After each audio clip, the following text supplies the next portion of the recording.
Alright guys, you already know who it is. It's your boy BT, the untouchable, True School Sports Empire. This is the post-fight review for this Keyshawn Davis, Nahir Albright fight. And the result of the fight, Pops, you get Keyshawn Davis. He wins a unanimous decision. You know, very underwhelming fight. Yeah. The highlight of the fight was Keyshawn Davis literally body slamming Albright.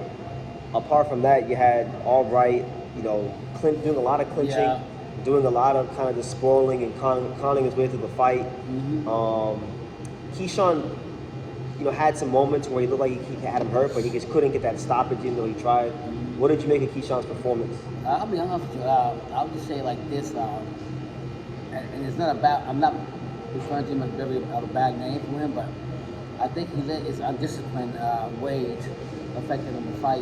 What I mean by that, throughout the whole fight, Showboating a lot. Yeah, he was showboating a lot. He was clinching a lot with Albright. Albright was doing the same thing. It was a sloppy fight from both sides. I'm surprised that he even got the decision because I'd be honest with you, he just barely squeaked that decision in my opinion. No, he won the fight. Oh, okay. He won the fight. Okay. I think he was mad because you came out here to Norfolk. Yeah. You know, you wanted to see a better fight. Yeah, and he didn't come out here and do what I want him to do. What did you want him to do? Well, he was going to knock out Albright. He didn't do that shit. Well, he was saying that a lot, right? He was saying all that shit. They're going to knock out Albright. That didn't happen. Then he body slammed like a WWF. That was very unprofessional of him. And then, and to go on, like I said, I was not. But the fight was very underwhelming. And to add on to injury, I'm going to ask him. So in the post-fight press conference, whatever you want to call it, there was probably like maybe 10 reporters. Very stale questions from the media from the local media here in Norfolk about, you know, what does this fight mean to you? What does it mean to keep winning? And, you know, how does it feel to fight at the Scope Arena and all this, you know, bullshit, right? Yeah. So at the end, Pops fires up a question. It's going crazy on Twitter right now. It's going crazy on True School. Tell him what you said, Pops. I basically said to him, to Keyshawn Davis. Yeah, to Keyshawn Davis. I said, hey, Keyshawn Davis. And he didn't know who the fuck I was, man. He looked at me crazy. And I said to him, I said, I know you're getting stronger, you're getting bigger. You're basically move up to other weights. And you might even have to meet your adversary, who's your buddy, Shakone. Why haven't you fought him yet? Or will you fight him? And he just you said, how do you sleep at night? Yeah, I said, how can you sleep at night knowing that you didn't fight the best fighter? Or to be the best, you got to fight the best fighter, in my opinion. And you didn't fight him because you guys want to be buddies. And to that, Keyshawn said, I sleep with millions in my bank account. And they stormed out that press out the room, and that was it. That concluded the post-fight festivities. When I say that whole place, you can see the vibe. Every reporter returned to my dad and like, yo, the vibe. Because it's a real question. I know there are people out there that say, well, hey, this question's been asked many, many times, but not in that manner, not in that fashion. Right. I was straightforward. It was very straightforward, very old school, and. You know, I think we need more of that in boxing media. You know, credit to Keyshawn. He said what he said. He didn't go too crazy. So we give Keyshawn credit for taking it on the chin like a champ. Yeah. And being professional about it. But his team, though, Keyshawn's team, oh my God. That was like a 5-minute conversation after going back and forth with them. And I don't really care. I want to say what I got to say. My whole point was, I didn't give the team talk to me and I asked him, I'm not talking to you. I want the answer from him. I don't want to hear what the hell he's got to tell me. Correct. And that's what I wanted. And he didn't want it. He didn't like the fight. He didn't know who I was with. And I went direct at him. That's what you're supposed to do. You can't sit there and ass kiss. Reporters can't keep ass kissing fighters and make them feel like they're right and not doing things they're supposed to do. The fans. And it was so refreshing because, you know, I've been through a lot of these media scrums where it's only me or Sean to tell Woody asking any sort of questions. And the thing is, like me and Sean, we've been in this for a long time, so we know how to be diplomatic and ask in a way that's still respectful, but, you know, still gets what we need across. But Pops ain't diplomatic. He gonna ask you old school, black and white. You gonna fight or not? So you're gonna ruffle some feathers. That's part of the media game, or you're just gonna kiss ass and live in your own fantasy world and make these fighters think like they really are, what they really are not.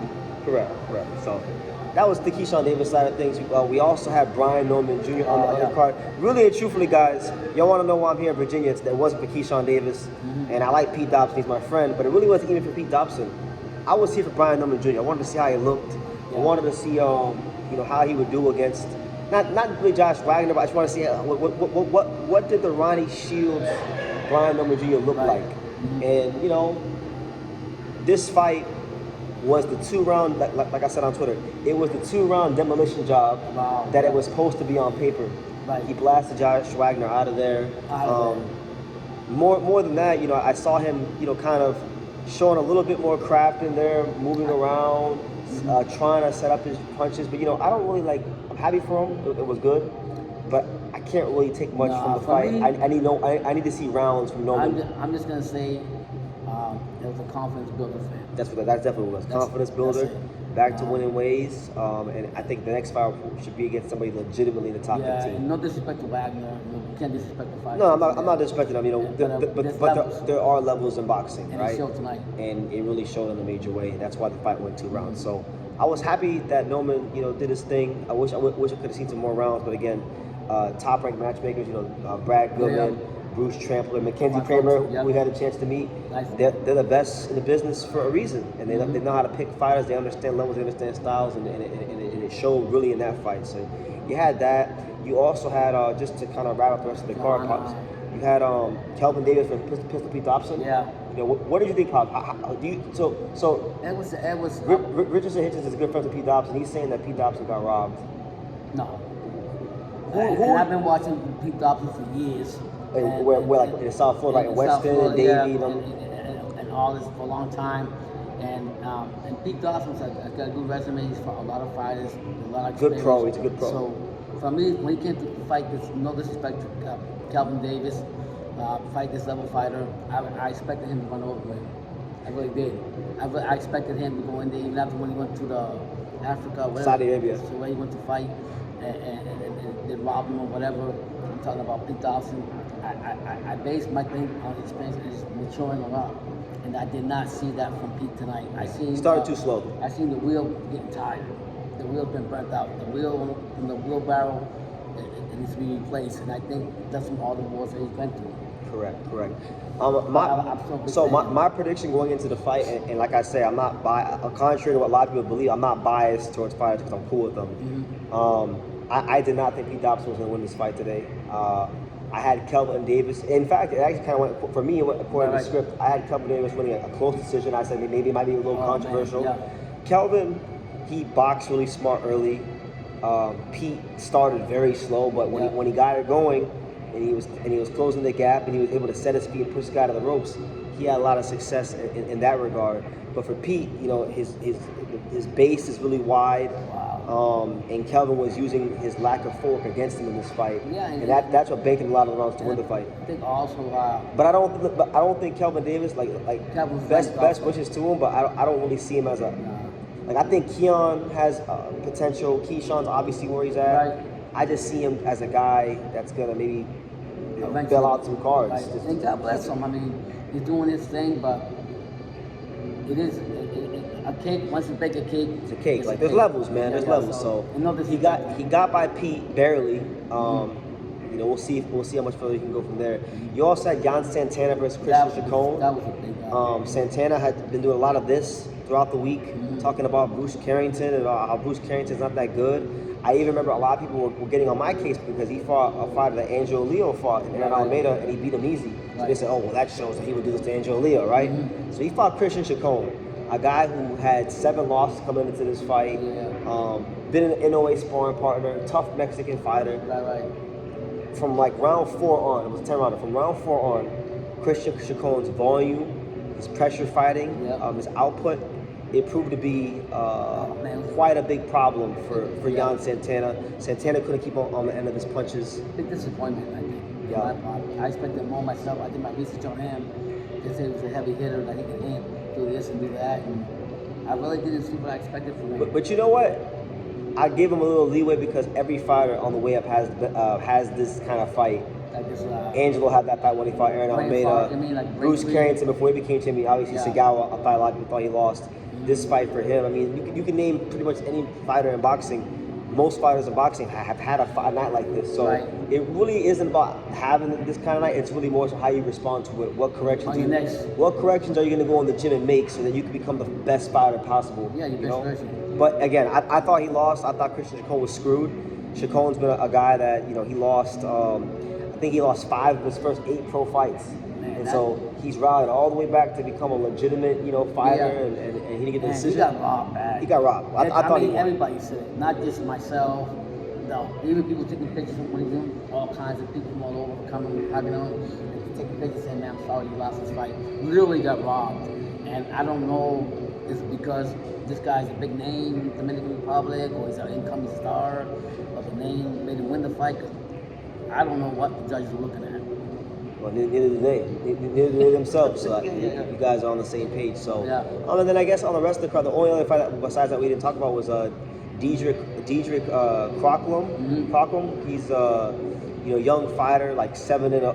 He moved his record to 7-0 tonight. 9-time national champion. Sparred with Shakone Stevenson and them. I had a chance to talk to him a little bit. He's coming to you guys from Baton Rouge, Louisiana, the home of NBA YoungBoy and the LSU Tigers, and he's very proud of where he's from, and he says he's going to be the next big guy in the fight game. So we'll see how it goes. But he won. Good little southpaw. We'll see how he develops. And honestly, not a bad night of boxing. I gotta say, I want to give a big shout out to Norfolk, Virginia. Everybody we met here has been really cool and nice, and it's downtown Norfolk's very, very nice and beautiful. I'll tell you this too, and not to get too off topic, but as a man, if y'all like light skin, beautiful red bone, this is the place for it. You in Chocolate City, then. Beautiful woman. So that being said, that's kind of that's where we're gonna leave this fight. Even I thought the capacity was gonna be a lot less. They kept saying that the tickets didn't sell well. Oh wow! And by the time Keyshawn Davis came out, I mean, it was pretty packed. Yeah, and the best thing I like about the fight was introduction to Keyshawn Davis. Yeah, I like well, it. I told my friend Johnny, and by the way, I forgot to say it in the beginning of the video, so I'll say it at the end. This video has been brought to you in part by my man Johnny Cortijo. He helped make a lot of this possible. Yeah. So shout out to Johnny back in Vegas, big part of the channel, big part of Team Angelo Leo, great guy. Thank you for that. But I told Johnny that both guys came out to Christian songs, godly music, so that was cool. And Keyshawn Davis, a real showman, despite what my dad said earlier, precedent or whatever. We remember part of the I said I came for Brian Norman Jr., but Brian Norman Jr. wasn't the main event. Keyshawn Davis was. This is his hometown. So we drove. We drove about 4 hours to come see Keyshawn Davis fight. So even if it may seem like it's hate, it's actually love. We're here and we invested our time and our energy and our money to come out here. So whenever somebody invests their time, their energy, and money into something, and they have it means something. So shout out to Keyshawn Davis. I had a good time. We had a great time. We'd love to come back. Hopefully, they can bring some more. Bring some more fights back to Norfolk. Whatever. And respect to the whole city of Norfolk for treating us great and just making it a great night. So I'll leave it at that, guys. You guys let us know what you think in the comments down below, and we'll see you in the next video. And watch all our videos. Pops is back.